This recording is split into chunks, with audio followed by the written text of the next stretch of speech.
الحمدللہ رب العالمین والصلاة والسلام علی سید المرسلین اما بعد فاعوذ باللہ من الشیطان الرجیم بسم اللہ الرحمن الرحیم۔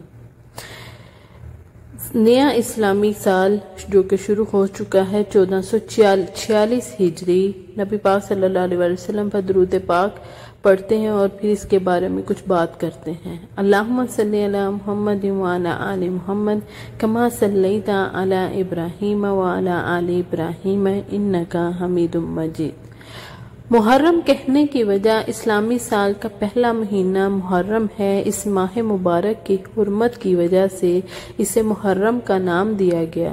روایات میں محرم الحرام کے مزید 2 نام آئے ہیں۔ محرم الحرام کو شہر اللہ پاک کا مہینہ بھی کہتے ہیں، اور اسے یہ نام دینے میں اس بات کی طرف اشارہ ہے کہ محرم الحرام کی حرمت اللہ پاک کی طرف سے ہے، مخلوق میں کسی کو اس کی تبدیلی کا اختیار نہیں۔ جیسے زمانہ جاہلیت میں لوگ کرتے تھے کہ محرم الحرام کی بجائے صفر المظفر کو حرمت والا مہینہ قرار دے دیتے تھے۔ محرم الحرام میں جنگ بندی کی وجہ سے ہتھیاروں کی آوازیں نہیں سنائی جاتی تھیں۔ اس احترام کی وجہ سے اس ماہ کو شہر اللہ الاسم یعنی اللہ پاک کا پہلا مہینہ بھی کہتے ہیں۔ پہلا مہینہ محرم الحرام ہی کیوں؟ اللہ پاک کی رحمت پر قربان جائیے کہ ہمارے پیارے رب نے ہم پر کرم نازل فرمائی اور اسلامی سال کا آغاز محرم الحرام کے بابرکت مہینے سے کیا، اور اس میں اجر و ثواب اور خیر و برکت کے کثیر مواقع عطا فرمائے۔ بندہ مومن کے لیے اپنا پسندیدہ بننے کی راہیں کھول دی تاکہ سال کی ابتدا ہی سے بندہ اپنے رب کے قریب ہو جائے اور توبہ کرے تو اس کے گناہ بخش دیے جائیں۔ نیکیوں کا اثر بندے پر سال کے اختتام تک رہے، حتیٰ کہ سال کا آخری مہینہ ذوالحجہ الحرام بھی عبادت میں گزرے۔ امید ہے کہ اس پورے سال کی اطاعت آپ کے ساتھ میں باری باری شیئر کروں گی۔ جیسے جیسے مہینہ سٹارٹ ہوگا اس مہینے کی فضیلت آپ کے ساتھ شیئر کرتی جاؤں گی۔ محرم الحرام کی جو فضائل ہیں اس کی حدیث مبارکہ میں بہت جگہ پر آیا گیا ہے۔ ان میں سے 3 یہ ہیں کہ آپ صلی اللہ علیہ وسلم کی بارگاہ میں ایک شخص حاضر ہوا اور عرض کی، یا رسول اللہ، رمضان کے علاوہ میں کس مہینے میں روزے رکھوں؟ ارشاد فرمایا، اگر تم نے رمضان کے بعد کسی مہینے کے روزے رکھنے ہوں تو محرم کے روزے رکھو۔ یہ اللہ پاک کا مہینہ ہے۔ اس مہینے میں ایک دن ہے جس میں اللہ پاک نے ایک قوم کی توبہ قبول فرمائی اور دوسروں کی توبہ بھی قبول فرمائے۔ نبی پاک صلی اللہ علیہ وسلم نے ارشاد فرمایا، ماہ رمضان کے بعد سب سے افضل روزے اللہ پاک کے مہینے محرم کے روزے ہیں، اور فرض نماز کے بعد سب سے افضل نماز رات کی نماز ہے۔ حضرت سیدنا ابو ذر غفاری رضی اللہ عنہ بیان کرتے ہیں کہ میں نے آپ صلی اللہ علیہ وسلم سے پوچھا، رات کا کون سا حصہ بہترین ہے اور کون سا مہینہ افضل ترین ہے؟ ارشاد فرمایا، رات کا بہترین حصہ اس کا درمیان ہے، اور افضل ترین مہینہ اللہ پاک کا وہ مہینہ ہے جسے تم محرم کہتے ہو۔ آپ نے محرم الحرام کی فضیلت اس طریقے سے ملاحظہ فرمائی کہ اس مبارک ماہ کا پہلا عشرہ پچھلی شریعتوں سے ہماری شریعت تک نہایت بابرکت اور محل عبادت رہا۔ اس کے بارے میں حضرت سیدنا ابو عثمان نہدی رحمۃ اللہ علیہ فرماتے ہیں کہ صحابہ کرام رضی اللہ تعالیٰ عنہ 3 عشروں کی تعظیم کیا کرتے تھے۔ رمضان المبارک کا آخری عشرہ، ذوالحجہ کا پہلا عشرہ، محرم الحرام کا پہلا عشرہ۔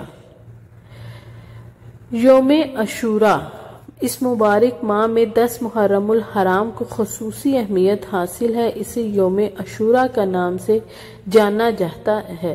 10 محرم الحرام کو عاشوراء کہنے کی ایک وجہ یہ بھی ہے کہ اس دن اللہ پاک نے 10 انبیاء کرام کو اعزاز و اکرام سے نوازا۔ یوم عاشوراء کی مبارک نسبتیں، یوم عاشوراء کو انبیاء کرام سے خصوصی نسبت حاصل ہے، اس لیے یہ مبارک دن بہت بابرکت اور اہم ہے۔ اس مبارک دن کی نسبتوں کا مختصر تذکرہ یہ ہے۔ نمبر 1، یوم عاشوراء کو حضرت موسیٰ علیہ السلام کی مدد کی گئی اور فرعون اور اس کے پیروکاروں کو اس میں ہلاک ہوئے۔ حضرت نوح علیہ السلام کی کشتی جودی پہاڑ پر ٹھہری۔ نمبر 3، حضرت یونس علیہ السلام کو مچھلی کے پیٹ سے نجات ملی۔ نمبر 4، حضرت سیدنا آدم علیہ السلام کی قبولیت توبہ کا دن ہے۔ نمبر 5، حضرت یوسف علیہ السلام کنویں سے نکالے گئے۔ نمبر 6، حضرت عیسیٰ علیہ السلام کی ولادت ہوئی اور اسی دن آپ علیہ السلام کو آسمان پر اٹھایا گیا۔ نمبر 7، حضرت داؤد علیہ السلام کی توبہ قبول ہوئی۔ نمبر 8، حضرت ابراہیم علیہ السلام کی اسی دن ولادت ہوئی۔ نمبر 9، حضرت یعقوب علیہ السلام کی بینائی کا ضعف اسی دن دور ہوا۔ نمبر 10، حضرت ادریس علیہ السلام کو آسمان پر اٹھایا گیا۔ اسی روز اللہ پاک نے حضرت ایوب علیہ السلام کی آزمائش دور فرمائی۔ نمبر 12، یوم عاشوراء کو ہی حضرت سلیمان علیہ السلام کو بادشاہت عطا ہوئی۔ نمبر 13، نبی پاک صلی اللہ علیہ وآلہ وسلم کو خاص لوگوں کی مغفرت کا مژدہ ملا۔ حضرت موسیٰ علیہ السلام اور یوم عاشوراء کا دن۔ حضرت عبداللہ بن عباس رضی اللہ تعالی عنہ فرماتے ہیں، انا یوم الزینۃ الیوم الذی اظہر اللہ فیہ موسیٰ علی فرعون وسحرتہ وَهُوَ یوم عاشوراء، یعنی زینت والے دن سے مراد وہ دن ہے جس میں اللہ پاک نے حضرت سیدنا موسیٰ علیہ السلام کو فرعون اور جادوگروں کے پاس بھیجا تھا، اور وہ عاشوراء کا دن تھا۔ یہ دن بنی اسرائیل کی عید کا دن تھا۔ روایت ہے کہ حضرت سیدنا موسیٰ علیہ السلام عاشوراء کے دن کتان کے کپڑے زیب تن فرماتے اور عصمت کا سرما لگایا کرتے تھے۔